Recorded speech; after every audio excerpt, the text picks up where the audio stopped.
bombastic side eye, criminal offensive side eye.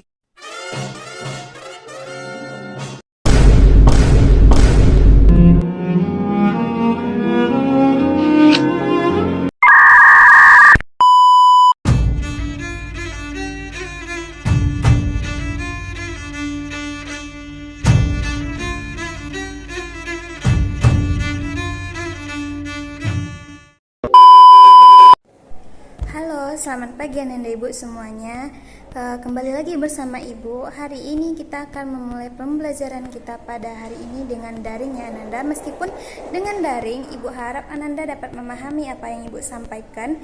Dan insya Allah minggu depan kita tetap tampil tatap muka di kelas. Cuman hari ini terkendala, ada Ibu hari esok itu ada kegiatan, jadi Ibu buat video pembelajaran hari ini untuk membantu Ananda Ibu semuanya untuk memahami materi sehingga kita tidak ketinggalan materi. Baiklah, selamat menikmati video Ibu dan dicatat ya poin-poin yang Ibu jelaskan. Selamat menikmati. Oke, standby, kamera ready, sound ready, 3, 2, 1, action. Baiklah Ananda Ibu semuanya, sekarang kita akan masuk kepada materi selanjutnya. Kemarin kan kita membahas tentang wudhu, yang mana wudhu itu adalah bersuci, dan wudhu itu kita lakukan ketika kita hendak melaksanakan sholat. Nah, materi kita sekarang tidak jauh-jauh dari materi kita yang sebelumnya, yaitu yang sebelumnya kita belajar tentang wudhu, sekarang kita belajar tentang sholat fardu. Apakah ada Ananda Ibu tadi yang sholat fardu, yang melaksanakan sholat subuh sebelum melihat video pada pagi hari ini, atau ada yang tidak melaksanakan sholat? Nah, semoga aja Ananda Ibu semuanya melaksanakan sholat ya. Nah, sebelumnya kita masuk pada materi yang pertama, yaitu pengertian sholat. Sholat secara bahasa berarti doa, yang berarti doa dan meminta kebaikan. Sedangkan secara istilah, sholat berarti semua perkataan dan perbuatan tertentu yang dimulai dari takbir dan diakhiri dengan salam dan disertai dengan rukun dan syarat tertentu. Nah, sholat ini sekarang kita membahas terkait sholat fardu. Definisi tadi yang Ibu jelaskan itu adalah definisi dari sholat. Sholat adalah segala perbuatan dan perkataan yang dimulai dengan takbir dan diakhiri dengan salam dan disertai dengan rukun dan syarat tertentu. Sementara untuk sholat fardu ini adalah sholat yang wajib dikerjakan dalam kehidupan sehari-hari. Jika kita tinggalkan itu maka terhitung dosa, namun jika kita melaksanakannya terhitung pahala. Jadi sholat fardu ini adalah sholat yang wajib kita laksanakan dalam kehidupan sehari-hari. Ada apa saja itu? Yang pertama, subuh 2 rakaat, zuhur 4 rakaat, asar 4 rakaat, maghrib 3 rakaat, dan isya 4 rakaat. Nah, apa sampai sini Anda paham untuk definisi dari sholat? Selanjutnya kita masuk kepada dalil perintah untuk melaksanakan sholat. Nah, dalil ini terdapat dalam Quran surah Al-Hajj ayat 78. Karena untuk mempersingkat waktu Ibu pada hari ini, jadi Ibu hanya menuliskan terjemahannya dan Ibu minta Ananda untuk mencarinya di Google atau di Al-Quran atau membuka Al-Quran untuk membacanya. Nah, untuk terjemahannya yaitu, padahal mereka hanya diperintahkan menyembah Allah dengan ikhlas, menaatinya semata-mata karena ia menjalankan agama, dan juga agar melaksanakan sholat dan menunaikan zakat. Yang demikian itu adalah agama yang lurus. Artinya, perintah kita untuk melaksanakan sholat ini sudah dijelaskan dalam Al-Quran surah Al-Hajj ayat 78. Berarti kita itu wajib untuk melaksanakan sholat karena ini memang sudah diperintahkan oleh Allah dalam Al-Quran. Jadi, Ananda Ibu semuanya tidak boleh meninggalkan sholat ya, apalagi bolong-bolong sholat itu. Jangankan meninggalkan bolong-bolong aja kita nggak boleh, apalagi kita meninggalkan. Jadi, kita harus senantiasa melaksanakan sholat. Nah, sampai sini paham Ananda Ibu? Selanjutnya, kita masuk pada syarat wajib sholat. Yang pertama, Islam. Yang pertama adalah Islam. Coba Ibu tanya, apakah orang Kristen boleh untuk melaksanakan sholat? Jawabannya adalah Tidak, karena yang boleh melaksanakan sholat adalah wajib, syaratnya adalah beragama Islam. Berarti orang selain agama Islam tidak diwajibkan untuk melaksanakan sholat. Selanjutnya yang kedua yaitu balik. Balik di sini yang dimaksud yaitu ananda ibu itu sudah dewasa. Yang mana balik ini ditandai dengan ananda yang perempuan mengalami datang bulan dan ananda laki-laki mengalami mimpi basah. Nah, jika ananda ibu sudah mengalami hal tersebut berarti ananda ibu sudah balik, dan bagi ananda ibu itu sudah wajib untuk sholat. Jika ditinggalkan itu benar-benar terhitung dosanya. Berbeda jika anda belum balik. Jika anda belum balik maka itu belum terhitung dosa. Nah, selanjutnya itu tidak hilang akal atau dalam kata lain berakal. Yang dimaksud di sini adalah yang masih waras atau masih berakal, yang tidak dalam kondisi tidur atau mabuk, gila. Nah, yang dalam kondisi sadar. Nah, intinya itu sadar. Nah, itu dia syarat wajib sholat. Selanjutnya kita masuk pada syarat sah sholat. Syarat sah sholat yang pertama yaitu sama dengan syarat wajib Islam sholat tadi, yaitu Islam. Kalau tidak Islam berarti sholatnya tidak sah, karena perintah sholat hanya ditujukan kepada orang Islam. Yang kedua, mumayyiz. Apakah Anda ibu tahu apa itu mumayyiz? Nah, mumayyiz ini adalah ananda ibu, yaitu manusia kita yang sudah bisa membedakan antara mana hak dan yang batil, antara mana yang benar dan mana yang salah. Itulah yang dinamakan dengan mumayyiz. Nah, itu dia ya. Nah, lalu bagaimana dengan kita anak-anak yang bisa terbilang anak-anak, tapi kita kan kalau anak-anak tuh umumnya belum bisa membedakan yang mana baik dan mana yang benar.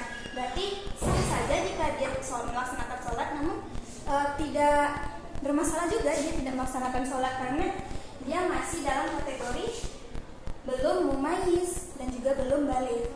Nah, selanjutnya yang poin ketiga yaitu masuk waktu sholat. Nah, dia. Untuk melaksanakan sholat ini kita harus menunggu masuk waktu sholat itu yang ditandai dengan azan. Nah, kenapa harus menunggu waktu azan? Karena itu memang sudah ditetapkan waktu untuk melaksanakan sholat itu adalah masuk waktu sholat, ditandai dengan azan. Jangan mendahului waktu sholat untuk melaksanakan sholat. Contohnya, kan ananda ingin melaksanakan sholat asar, namun ananda mengerjakannya sebelum masuk waktu asar, maka itu sholatnya tidak sah ya ananda. Selanjutnya itu suci dari hadas dan najis. Contohnya contohnya kita ambil untuk ibu-ibu ya.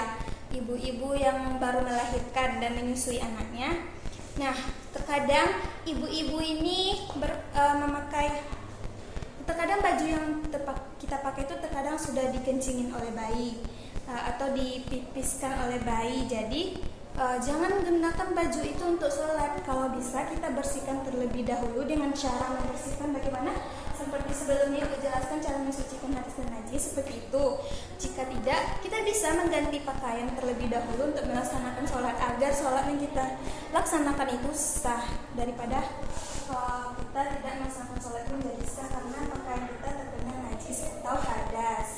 Nah, selanjutnya yang kelima yaitu menutup aurat. Coba Ibu tanya, aurat perempuan itu apa saja? Nah, ini semuanya aurat perempuan ya, kecuali muka dan telapak tangan. Nah, begitupun juga untuk melaksanakan sholat kita ini harus menutup aurat sebagaimana ketentuannya, karena kita sholat ini kan definisi tadi doa, meminta kebaikan, berarti kita menghadap kepada Allah, berdoa, meminta kebaikan, meminta hal-hal yang baik kepada Allah dan segala macamnya. Apakah mungkin kita menghadap kepada Allah dengan pakaian yang terbuka? Tidak, kita harus tertutup.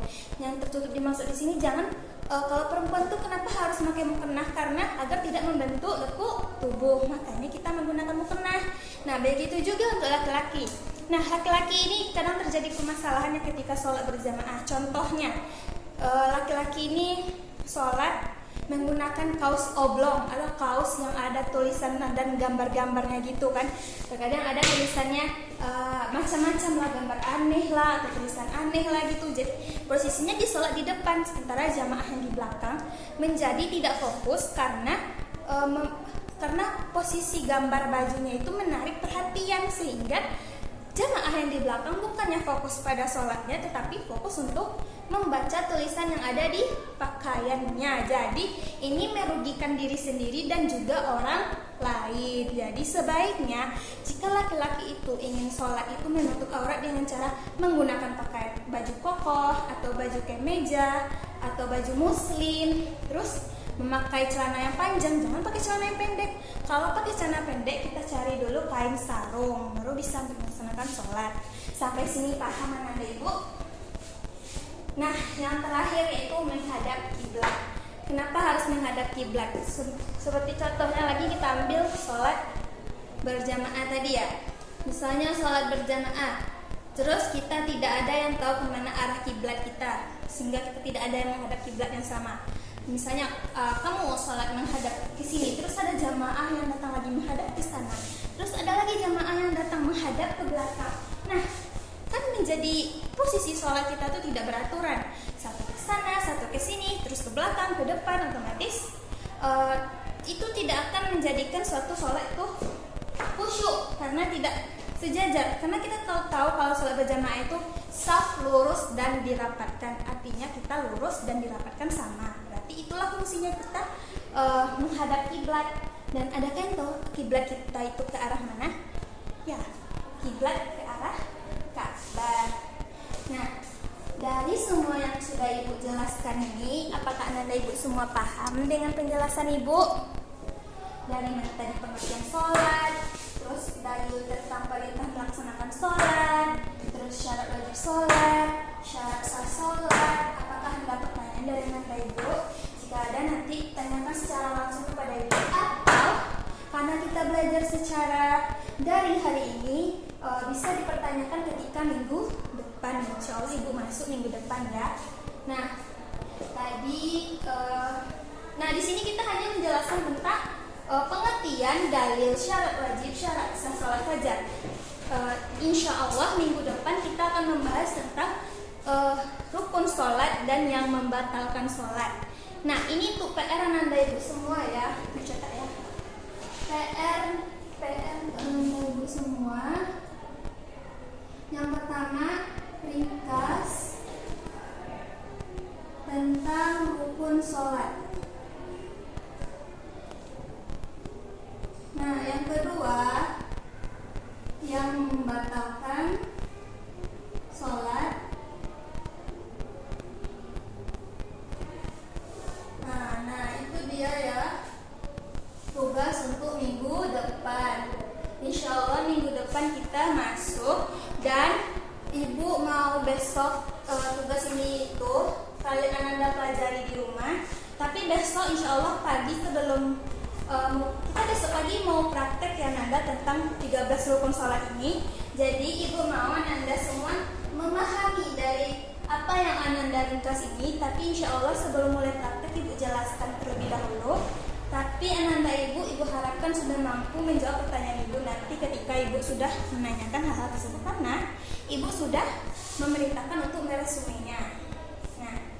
Nah, untuk kesimpulan dari pembelajaran Ibu hari ini, yaitu pertama dari sholat. Sholat itu adalah doa secara bahasa, dan secara istilah sholat adalah segala perkataan dan perbuatan yang diawali dengan takbir dan diakhiri dengan salam, yang disertai dengan syarat dan rukun tertentu.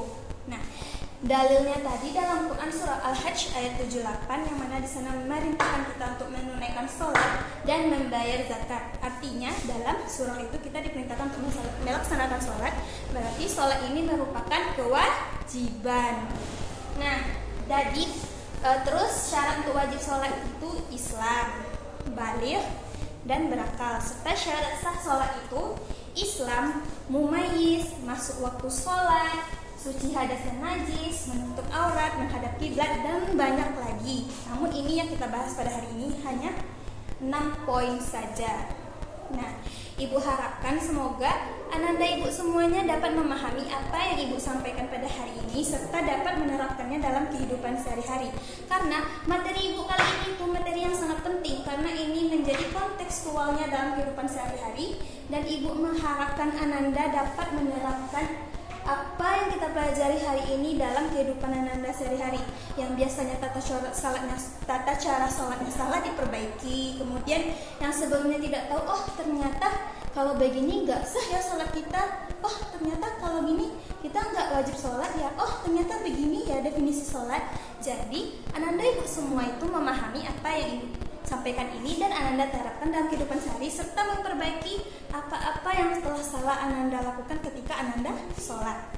Nah, dan Ibu harapkan semoga Ananda Ibu semua ini sukses ke depannya serta menjadi seseorang yang bisa membanggakan keluarga, masyarakat, sekolah, dan negara. Semoga cita-citanya tercapai dan insya Allah minggu depan kita bertemu lagi dengan materi yang baru, dengan judul poin yang baru serta kita melaksanakan praktek sholat. Oke, sampai sini pembelajaran Ibu hari ini. Meskipun kita belajar secara daring, semoga yang Ibu sampaikan bermanfaat, diterima oleh Ananda dan diterapkan dalam kehidupan sehari-hari. Nah, sekian dari Ibu. Wabillahi taufiq wal hidayah. Wassalamualaikum warahmatullahi wabarakatuh. Ananda Ibu semangat belajarnya ya.